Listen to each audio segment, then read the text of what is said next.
Excessive immigration and the Conservatives' inability to tackle it was one of the deciding issues of the recent election. It's a problem for the new government, which will not be helped by Labour's plan to delay a crackdown on companies hiring foreign workers over Britons. In its election manifesto, the party said it would ban companies that broke employment law from hiring workers from overseas. It also said that companies' access to the visa system would be limited if they failed to train and recruit British workers. Now, the two measures have been shelved. They will not appear in the King's speech tomorrow, with Labour saying it expects to introduce them in the final quarter of 2025. Labour's decision comes as figures from the Office for National Statistics show that immigration has fueled the biggest rise in the population since the post-war baby bulge. In the year to mid-2023, the population grew by almost 610,000 people, which is roughly two-thirds of the population of Somerset. The figures do not take into account undocumented migration. Pew Research estimates that the number of illegal migrants in the UK could be as high as 1.2 million, which would be the highest in Europe. Does all this matter? Well, it shows that Labour, despite all the tough talk and Union Jack-branded election leaflets, may not prioritise securing the border and may still be willing to kowtow to the migration fanatics on the hard left of the party who believe in open borders. This would be a terrible error, as mass migration has damaged the economy and society. Its pace has been too rapid, preventing newcomers from integrating and creating tensions which historically this country has been able to avoid. Opening the borders may address a temporary recruitment crisis in this or that industry.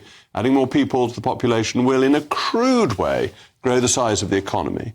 It may even have a slightly deflationary effect. However, that may be good for short-term headlines. It has made us poorer and more divided in the long term. GDP may rise as the population grows, but GDP per capita, how much money each of us has, is the true measure of wealth. And the idea that immigration boosts wealth per head has been undermined by the UK's 3-decade-long experiment in mass migration. Recent World Bank data suggests UK GDP per capita has fallen in real terms from £39,000 in 2007 to £35,000 in 2022. When we look at the post-COVID migration boom, ONS figures say that GDP per head shrank by 0.7% in 2023. Not only that, it has fallen in every quarter since the second quarter of 2022, the longest unbroken streak of negative GDP per head since comparable records began. Mass migration places huge demands on infrastructure, particularly housing. According to research by the Centre for Policy Studies, net migration accounts for around 89% of the 1.34 million increase in England's housing deficit. In London, nearly half of the social housing stock, 47.6%, is headed by a foreign-born person, and in the private rental sector, it's 67%. Planning regulations could be relaxed, but in order for house building to meet the demand caused by migration at current rates, we would need to build 1,150 villages the size of West Harptree every year to house them all.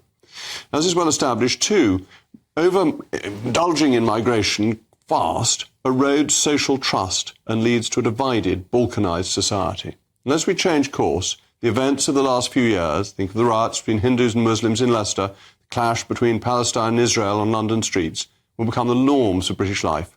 Labour had the opportunity this week to signal that it had changed and it was aware of these issues and that it would enact legislation accordingly. That the party now wants to delay should make us all very wary.